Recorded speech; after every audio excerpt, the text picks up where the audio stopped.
Hey guys, Corey again. I wanted to go over today just a little insight on the opportunity that Air has and the conversational voice AI and the Imagine AI event that I just came from. Just got back this morning and taking a look at, all these different speakers. Here's the day one speakers, and I think, no, I got that one in the wrong place. Yeah, I can move these around, but the bottom line is these guys were all these different speakers, and there was only one of them that really, and I didn't capture all of them. I wasn't able to attend all the sessions. I was out doing an interview and doing some other stuff at some different time, talking to some of the other speakers. So I missed a few of the sessions, so I'll have to fill those in too at some point. But the the interesting thing is there were a lot of creativity tools. There were a lot of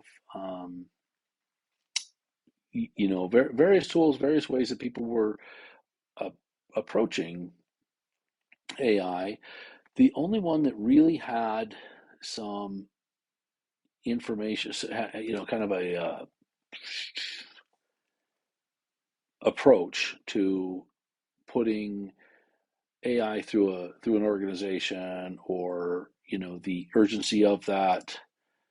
Look at this here, the urgency and GFI software. I don't know what GFI. I don't remember what GFI was, but the the only one that had a kind of an approach, and I talked yesterday about the tectonic technology shifts that have occurred that were, the before web, rise of personal computers, the World Wide Web, the internet before the web, and then World Wide Web, and then mobile and generative AI. These five shifts here. He had a product in there that was the only one that really kind of had a voice recognition plus voice generation with AI underlying, and it was really really cool. The thing was called the Jive Personas, so you can look that up. Eric Vaughn's company, Jive Personas, but it was in a particular case where they would make a persona, and then they would talk to that and put a knowledge base behind it, which is going to save a ton of employee time. It's going to absolutely revolutionize those kinds of things. But it wasn't doing exactly conversational voice AI, and it wasn't doing it such that it was having a high speed, real time conversation with somebody trying to do sales, trying to do customer service. I guess it is somewhat of it is a customer service role that they were doing, but it was a much different approach and a different implementation. Just the implementation was different for a different purpose. So anyhow, amongst all these guys, and I talked to quite a few of these presenters, not all of them, but several of the presenters I talked to, day one, day two. Of that, none of them had heard of conversational voice AI nor Air. They kind of were like, yeah, we've heard of some things around it, but not really exactly precisely what I was talking about. And that tells me that there's a lot of opportunity for Air. There's a lot of opportunity left, or a lot of opportunity out there for conversational voice AI and implementing it in sales and customer service. So that was kind of the upshot of this. All of these people, I think they told me that there were around 600 people at the event. There were quite a few people there. There were a lot of people. And I don't know if there were 600, but anyhow, these are the speakers, a chunk of them, good chunk of them, day one, day two, the different people that came through and had little 20-minute presentations. I say little, but that's enough to get some serious points across. And then all these different products, all these AI products, so forth.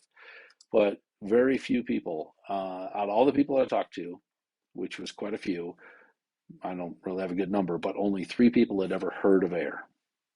Only three had ever heard of it. So it's not yet widely adopted, known about. So lots of opportunity out there.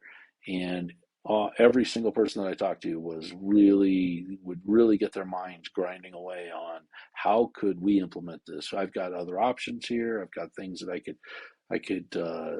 talked to a guy that works for an engineering firm, and they were trying to figure out how to get people from spending so much time on the phone. How could we do this? And they wanted to go beyond the call tree. So that was, just one example. There were lots of different ideas that people were throwing out there. Oh, I could use it for this. I could use it for that.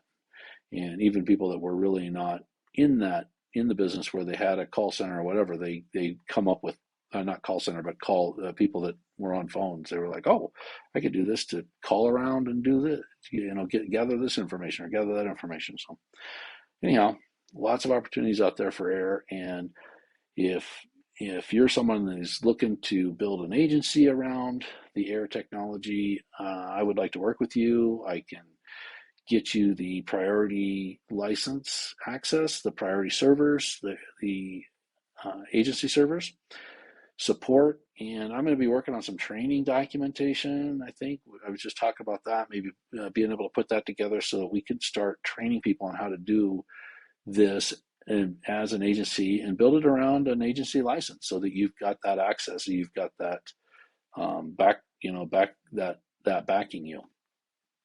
So anyhow, I'll have a link down below on how you can get a hold of me, and if you think that you'd like to do that kind of thing, I'd be happy to talk to you. And I'm working with some other people doing that, so I really think there's a lot of opportunity, and I've made the investment for the license, so you don't have to, and just work with me. Thanks for listening.